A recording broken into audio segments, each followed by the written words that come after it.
Hi everyone, so welcome to my channel in glam beauties. क्योंकि शादियों की season start हो चुकी है और अगर आप साड़ी पहनना चाहते हो इन दिनों और साड़ी आपको पहननी नहीं आती तो आज की वीडियो आप लोगों के लिए ही है। आज मैं आपको छोटे से छोटे स्टेप्स भी काफ़ी अच्छी डिटेल्स में बताऊंगी। तो देखिए, यहाँ पे मैंने जो पेटीकोट वियर किया हुआ है बिल्कुल नॉर्मल मेरी पेटीकोट है, कोई शेप वियर वाली नहीं है। तो पेटीकोट की डोरी को मैंने सामने की तरफ बांध रखा है और कमर के दोनों ही साइड पेटीकोट को मैंने बिल्कुल क्लीन रखा है और जो भी एक्स्ट्रा फैब्रिक थी पेटीकोट की उसको मैं सामने की तरफ लेकर आ गई हूँ। ठीक है, तो पीछे की तरफ भी मेरी बिल्कुल क्लीन है। अब अगर आप सिल्क की साड़ी पहनने वाले हो तो आप नीचे की तरफ पहले जो भी वेयर करना चाहते हो, जैसे आप सैंडल वेयर करना चाहते हो, स्लीपर वेयर करना चाहते हो, जो भी वो पहले ही पहन लें। अब उसके बाद नीचे की तरफ आप अपनी जो साड़ी की लेंथ है वो आप मेज़र कर लीजिए। देखिए, साड़ी ये वाली जो है काफ़ी अच्छी खासी लंबी है, तो 6 फीट की भी अगर लड़कियां हैं तो वो ये साड़ी पहन सकते हैं। इसकी कोड मैं आपको डिस्क्रिप्शन बॉक्स में दे दूँगी। अब देखिए, अगर सिल्क की साड़ी आप पहन रहे हो तो एक टिप मैं आपको दूंगी कि आप इस तरीके की 3rd क्वार्टर स्लीव वाली पेटीकोट पहनिए और पेट के हाइट करने के लिए मैं एडोर्ना का ये शेप वियर यूज़ करती हूँ। ये मेरे यहाँ तक लंबी है, बहुत ही कंफर्टेबल है। आपको ऐसे अगर देखने में लगता है कि पहनने के बाद आप कंफर्टेबल नहीं रहेंगी तो आप एक बार ख़रीद सकते हैं और अगर आप कंफर्टेबल ना रहें तो आप उसको रिटर्न कर सकते हैं। इसकी भी लिंक मैं आपको प्रोवाइड कर दूँगी। तो अब चलिए बात कर लेते हैं साड़ी की फर्स्ट राउंड की टकिंग के बारे में। देखिए, कई लोग सोचते हैं ना कि ये जो हम फर्स्ट राउंड लगाते हैं तो इसको कैसे भी लगा लें चलेगा, बट आपको पता है कि ये फर्स्ट राउंड अगर आपका ठीक से नहीं होगा तो आपकी इंटायर साड़ी लुक ख़राब हो सकती है। तो पहले तो आप देख लें कि साड़ी की नीचे की तरफ लेंथ जितनी है आप उसमें चलने में कंफर्टेबल हैं या नहीं। इसके बाद आप साड़ी जो ऊपर की तरफ एक्स्ट्रा चली जाती है उसको टक करने के लिए हमेशा आप अपने अंगूठे का इस्तेमाल कीजिए। तो क्योंकि मैं राइट हैंड ज़्यादा यूज़ करती हूँ इसीलिए मैं अपने राइट हैंड की थंब वाले फिंगर से ही साड़ी की फैब्रिक को इन करती हूँ। देखिए, अब जब आपका एक राउंड कंप्लीट होने वाला रहता है तो आप जब वापस से राइट के तरफ आओगे तो राइट की तरफ से थोड़ा सा फैब्रिक खींच के टाइट करते हुए आप टक कर लीजिए। ये जो फिटिंग है बाद में आपकी नॉर्मल हो जाएगी जब हम सामने के प्लेट्स बनाएंगे। अब आप ऊपर वाला बॉर्डर पकड़ते हुए अपनी पल्लू के साइड की तरफ चले जाइए। तो देखिए, साड़ी में जितनी शाइन है इस शाइन को जब तक हम अच्छी तरीके से साड़ी की ड्रेपिंग नहीं करेंगे तो इस शाइन का कोई मतलब नहीं रहेगा। साड़ी जितनी रिच लुक है उसी रिच लुक के साथ अगर हम इसको ड्रेप भी करेंगे तो इसमें 4 चांद लगा सकते हैं हम।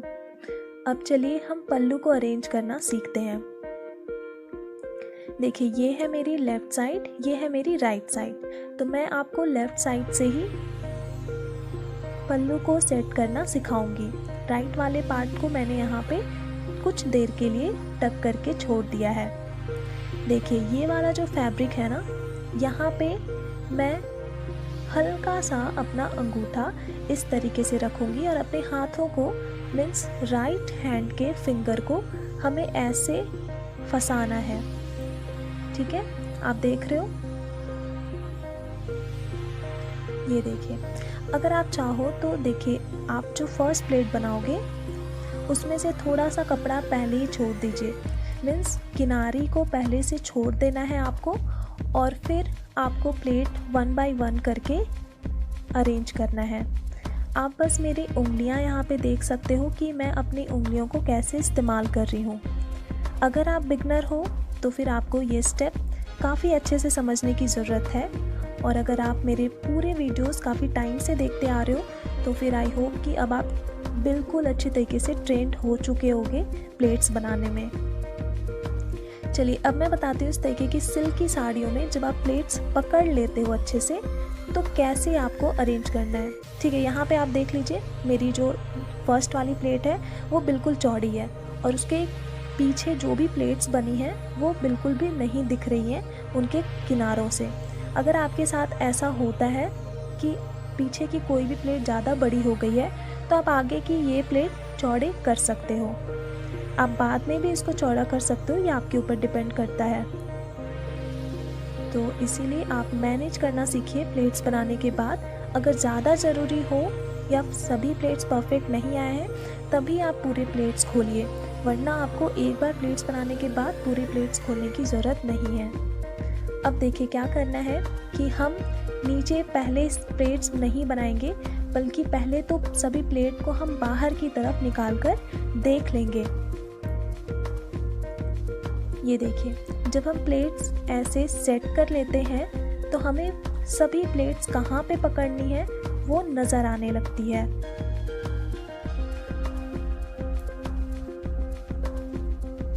अब इसके बाद हम 1 बाय 1 अपनी प्लेट्स को पकड़ना शुरू करेंगे। ऐसे जब सीधी सीधी प्लेट्स मिल जाती है ना तो इनको पकड़ना बहुत आसान हो जाता है।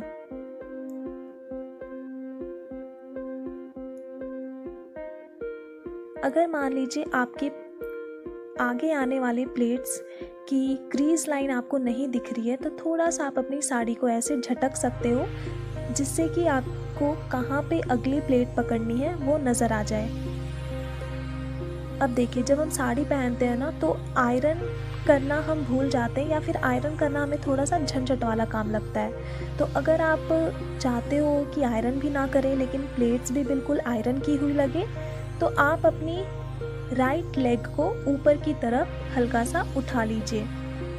आप लेफ्ट साइड को मत उठाइएगा, राइट साइड के लेग को हल्का सा बेंड करना है और इसमें से आपको ये वाली फैब्रिक को ऐसे खींचना है। हल्का सा अगर आप टाइट करते हुए इन फैब्रिक को खींचोगे एक तरफ से दूसरी तरफ, तो देखिए आपकी प्लेट्स बिल्कुल आयरन की हुई परफेक्टली अपने जगह पे सेट हो जाएंगी। अब इसके बाद आप चाहो तो दूसरी तरफ वाले फैब्रिक को उठा सकते हैं, क्योंकि हम पल्लू इतना छोटा नहीं रख सकते। तो जब तक मैं आगे की प्लेट्स को अरेंज कर रही हूँ, आप तब तक वीडियोस पे ध्यान दीजिए और मेरे बातों को आप ध्यान से सुनिए। अगर आपकी हाइट कम है और आप साड़ी में लंबे लगना चाहते हो, स्पेशली सिल्क की साड़ियों में, तो आप सिल्क की साड़ी कभी भी ऐसे मत सेलेक्ट कीजिए कि उसका हाफ कलर कुछ और है और हाफ कलर कुछ और है। ऐसे 2 डिफरेंट कलर्स एक ही साड़ी में अगर रहती हैं तो वो आपके बॉडी पार्ट्स को कट कर देती हैं। तो इसीलिए आप कोशिश कीजिए कि आप सिंगल कलर वाली ही सिल्क की साड़ी सेलेक्ट कीजिए। जैसी मेरी यहाँ पे है आप वैसे भी साड़ी ले सकते हो। बिल्कुल छोटे छोटे प्रिंट्स वाली भी आप साड़ी ले सकते हो, ताकि आपकी ऊपर से नीचे तक की जो हाइट है, ठीक है, वो पूरी साड़ी में आ सके। और जब भी आप पल्लू सेट करने वाले रहते हो या फिर आप पल्लू लेने वाले रहते हो, तो अगर आपको नहीं पता कि पल्लू की लेंथ कितनी रखें, तो हमेशा आप पल्लू की लेंथ पीछे की तरफ घुटने से नीचे तक रखिए। ये जो लंबा पल्लू होता है वो आपकी हाइट को थोड़ा सा साड़ी में लंबा कर देता है। मीन्स आपकी अपीयरेंस ऐसे लगती है कि आप लंबे हो। और कभी भी आप सिल्क की साड़ी में स्लीवलेस ब्लाउज़ ना पहने, क्योंकि स्लीवलेस ब्लाउज़ आपकी हाइट को कम कर देती है, वो आपकी हाइट को दबाने का काम करती है। तो इसीलिए अगर आप स्लीवलेस ब्लाउज़ पहनना भी चाहते हो तो आप कोशिश कीजिए कि आपकी ब्लाउज़ जिस कलर की है सेम उसी कलर की आपकी साड़ी भी रहे।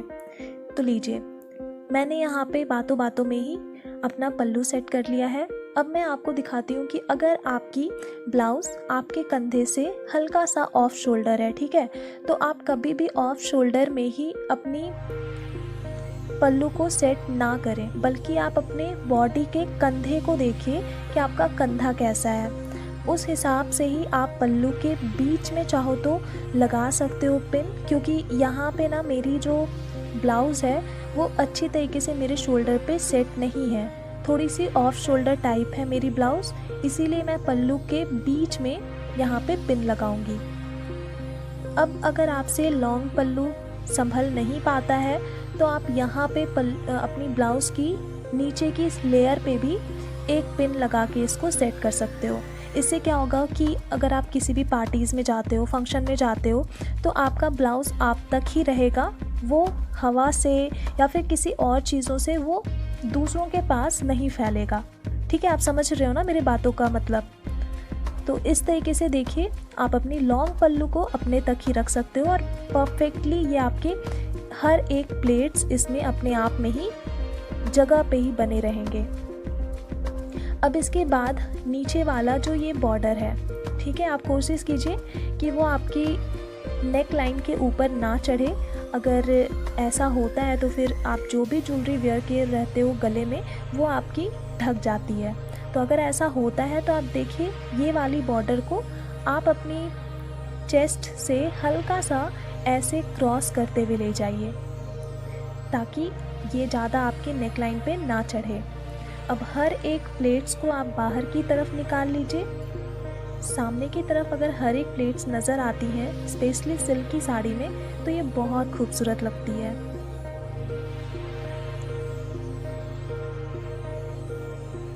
अब इसके बाद जो बॉर्डर आपकी चेस्ट से क्रॉस होते हुए जा रही है, उसका भी आपको ख्याल रखना है कि पीछे वो आपकी ब्लाउज से ज़्यादा ऊपर की तरफ ना रहे।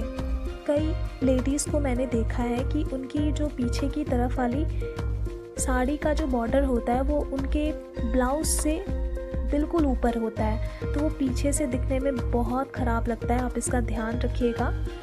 और अब हम क्या करेंगे कि कमर के पास ये बॉर्डर बिल्कुल टाइट करते हुए थोड़े थोड़े से फैब्रिक को प्लेट्स में बनाते हुए हम ऊपर की तरफ उठाएंगे एक जगह पे।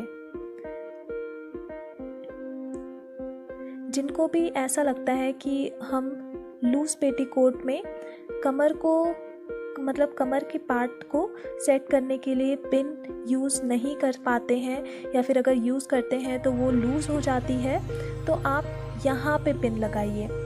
देखिए, सभी प्लेट्स को पहले तो आप ले लीजिए और उसके बाद आप अंदर की साइड से यहाँ पे पिन लगाइए। ये पिन आपकी कभी भी लूज़ नहीं होने वाली है। मैं आपको लिख के देती हूँ कि ये ट्रिक अगर आप यूज़ करते हो तो आपका कमर वाला हिस्सा कभी भी लूज़ नहीं होगा। और साथ ही साथ क्योंकि हमने पिन को अंदर की तरफ से यूज़ किया है पेटीकोट साइड से, तो आपका कपड़ा भी ख़राब नहीं होने वाला है।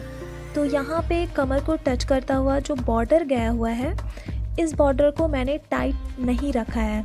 इसका भी एक रीज़न है जो कि आपको बाद में पता चल जाएगा। चलिए, अब जो बचा हुआ जितना भी साड़ी का फैब्रिक है जिसको अभी तक हमने ड्रेप नहीं किया है, तो उसको हम प्लेट्स में अरेंज कर देंगे। देखिए, पहले तो हम बेली बटन तक लाकर यहाँ पे फैब्रिक को थोड़ा सा छोड़ देंगे और इसके आगे की साइड से हम प्लेट बनाना शुरू करेंगे। तो देखिए, पहले मैंने अपना थंब रखा हुआ है उस जगह पे, और अब मैं अपनी दोनों उंगलियों को थोड़ा से डिस्टेंस पे रखकर और अंगूठे को, बस मैं अंगूठा और अपने आगे की 2 उंगलियों को इस्तेमाल करते हुए प्लेट्स बनाना शुरू करूँगी। सो गर्ल्स, मैं केवल हेल्थ के मामले में आपसे अलग हूँ। या तो मैं आपसे ज़्यादा हेल्दी हूँ या फिर आपसे कम हेल्दी हूँ, लेकिन यहाँ पे जो मैं आपको साड़ी ड्रेप करने का तरीका बता रही हूँ, वो आप चाहे मुझसे हेल्दी हो या फिर आप मुझसे कम हेल्दी हो, वो आप सभी पे लागू होता है।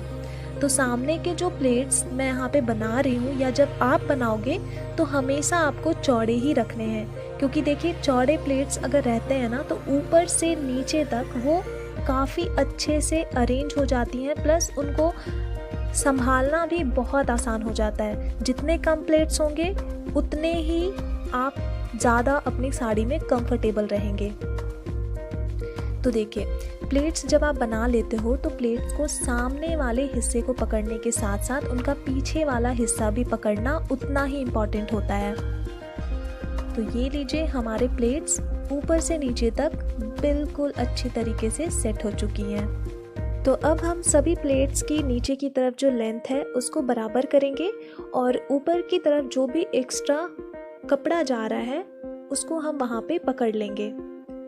अब ये जो कपड़ा हमने पकड़ा हुआ है, इसको देखिए हमें क्या करना है, ठीक अपनी बेली बटन के पास रखते हुए हमें इनको अंदर की साइड पे टक कर देना है। देखिए, अगेन मैं अपने अंगूठे का ही इस्तेमाल करूंगी और अंगूठे से ही इसको अंदर की तरफ इन करूंगी। अंदर जो कपड़ा जाता है उसका भी ध्यान रखना है कि वो अंदर जाकर इस तरीके से ना हो कि वो अलग से आपके पेट में फूला फूला सा दिखे। ठीक है, आप समझ रहे हो ना। और अब हम जैसे कि मैंने आपको बताया था कि बॉर्डर को मैंने थोड़ा सा लूज़ ही रखा है, तो अब इस बॉर्डर को पकड़ के और सभी प्लेट्स को पकड़कर हम अपनी पेटीकोट की साइड से एक छोटी सी पिन का इस्तेमाल करेंगे। अगर आप बिगनर हो तो आप ये पिन का इस्तेमाल कर सकते हो, और अगर आपको लगता है कि आप अपनी साड़ी को अच्छी तरीके से संभाल सकते हो तो आपको ये पिन यूज़ करने की ज़रूरत नहीं है। लेकिन मैं आपको बोलूँगी कि साड़ी पहनने के बाद आप कभी भी ओवर कॉन्फिडेंट ना रहें, क्योंकि ओवर कॉन्फिडेंस कभी कभी हम पर भारी पड़ जाती है। तो आप चाहो तो अगर लॉन्ग डिस्टेंस पे आप जा रहे हो साड़ी पहनने के बाद, तो ये वाली पिन अपनी सेफ्टी के लिए आप ज़रूर लगा लें। अब इसके बाद लीजिए, हमें थोड़ी सी सेटिंग करनी होगी अपनी प्लेट्स के साथ और अपनी सामने वाली जो हमारी हिप प्लेट्स आ रही है कमर पे, उसके साथ। इसके बाद आप चाहो तो एक कमर धन्नी का इस्तेमाल कर सकते हो। ऐसी साड़ियों पे आप चेन वाली ही कमर धन्नी का इस्तेमाल कीजिए। बेल्ट वाली अगर आप यूज़ करोगे तो वो उतनी ज़्यादा अच्छी नहीं दिखेगी जितनी चेन वाली दिखेगी। जब आपकी ड्रेपिंग कंप्लीट हो जाती है तो ये लीजिए आपकी final look. So I hope guys आज की वीडियो आप लोगों के लिए हेल्पफुल हुई होगी। मैं आप सबसे मिलती हूँ अपनी अगली नेक्स्ट वीडियो में। Till then take care and bye.